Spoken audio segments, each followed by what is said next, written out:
Hey, what's up, everybody? Video 44 coming at you with another video. All right, I don't know what the Lakers are doing, man. I don't know what we're doing. Yeah, I'm just gonna be honest with you. I have no idea what the hell's going on here. Basically, on the 4th of September, we signed Valerio Baldon. That's his last name, hyphen, just like mine is. His first name, I don't remember what it is. I just saw it and it went out of my mind just quickly. He played in the summer league. I don't think I was able to even mention that we did this until today, where we waived him. We waived the man on the 5th. We signed him on the 4th and we waived him on the 5th. Not a single basketball game was played. Now, this is the individual who played in our summer league very, very briefly, and I don't think we saw a whole lot of good in the minutes played. In fact, I remember he was one of the people I complained about when he was on the floor some of the time. Now, I think he did have a good game against Chicago, maybe. Maybe he was able to get some good minutes in with Chicago. But I honestly find myself looking back at him particularly as one of the weaker links on the summer league team. That's what I remember. So when we signed him to a Exhibit 10 deal, I was a bit perplexed at what exactly we were looking for in that player, or what it is that he's shown that maybe I wasn't seeing, if I'm being honest with you. I just thought he was one of the ones that weren't any good, to be honest. But like I said, he did have a game, I think, in the end where he showed some nice flashes in the fourth quarter or something like that. I don't quite remember. It's all vague to me. But yeah, I guess the Lakers reneged on that and waived him. And then, from what I understand, we signed Alex Fudge back.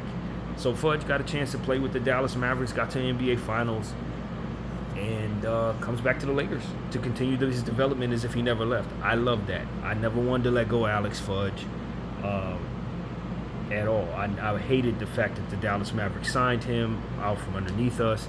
That's a player I actually saw as a part of our future as it pertains to developing the small forward, power forward position as an athlete, a very, very, very serious future athlete. I don't know if he can play ball, but the boy can jump out the gym.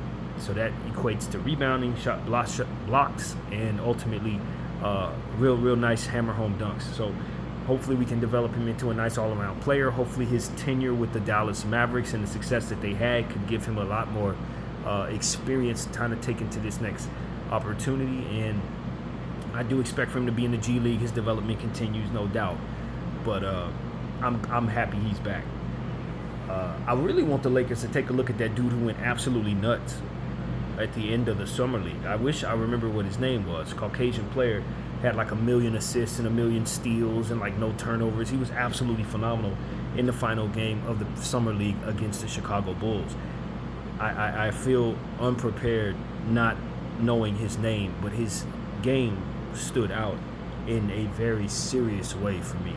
And I thought he played one of the most brilliant basketball games I've ever seen a guy on his level play, period. So if anybody I want the Lakers to bring in is that guy, if I'm being completely honest with you. You just can't topple intelligence, and he displayed a great deal of basketball intellect on both sides of the floor, and I just don't know where he came from. It was the only game we ever saw him in the summer league. They set him the whole damn time up until that point, and he came in and played the game of his life. I think he deserves a look at camp. I think he probably should be there over Valerio Baldon and maybe a few other guys too, based on what I saw. I mean, I don't know that he makes a team, but I don't know that he doesn't. He showed a great deal of special basketball IQ. And in a world where we're looking at players like Reed Shepherd come in with the ability to be not only gifted shooting the ball and jumping around, but also extremely intelligent, I just have my hope that we can find players that are high in IQ and ability. And so if you could find somebody out of nowhere and turn them into something, voila, you found gold. So I'm big on intellect. It's not everything, but when a guy comes in and is as brilliant as that dude was, I don't think there should be nobody you're trying to sign over that dude as far as an Exhibit 10 contract. That's who needs to be given the Exhibit 10 contract.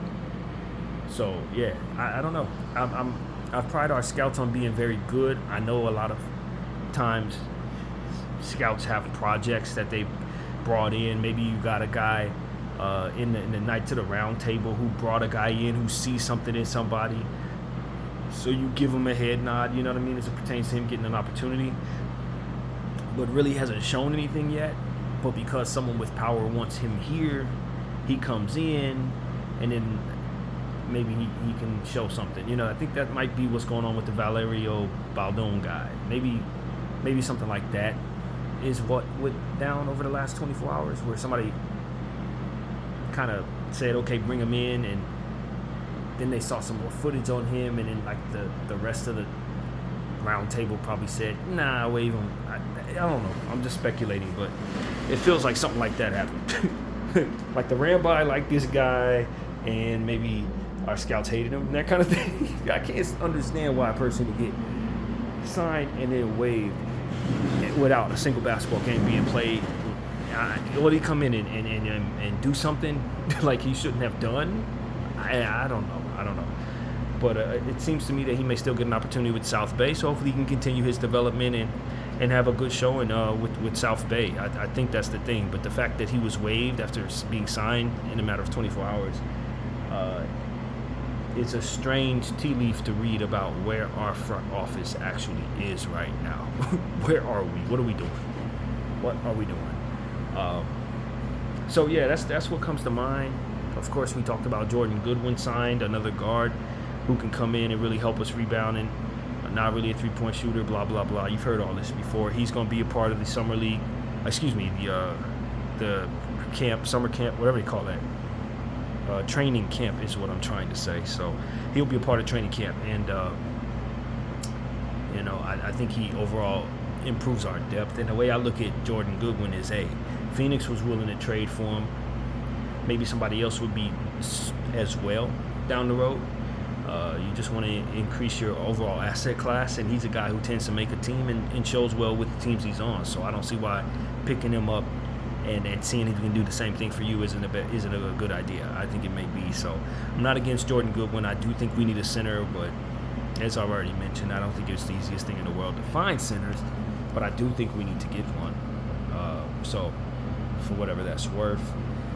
So yeah, man, that's really what it is. Alex Fudge is back. That's what I'm here to basically say. Very excited about his continued upside. His continued development rather, and I just think that was somebody I never really actually was certain I wanted off of the team. To be honest with you, I didn't. I think he's like a 3-4 year project, but when we bring a guy in and we see something in him, we don't like when teams come up and just snatch him out from under us. I don't particularly appreciate that personally. I don't like that that's a possibility. Same thing I felt about Scottie Pippen. I think we waived Scottie Pippen, so I don't know if he's the greatest example. But just like certain players being in your farm system and all of a sudden another team calls him up and now he's with their team and it's like, what the hell just happened? You know what I mean? That person was a part of our plans type thing. So yeah, I don't want to give up on Alex Fudge. I'm glad he's back. So yeah, man, that's really what I have to say. I didn't see anything official on the Alex Fudge signing, but I did take that information from somebody that I know has official and some information. So I'm assuming he got that before posting it. So if that Alex Fudge thing isn't true, please forgive me, but I trust the source very much. So yeah, man, that's really what it comes down to, man. I didn't really have anything else to say. I just wanted to get up here and just discuss how strange the Valerio Bowman signing and waiving appears to me, because I am wondering where we're at. What are we doing? what is the actual science behind that, Rob? What just happened there? BL44. I thank you all for watching. I'm out.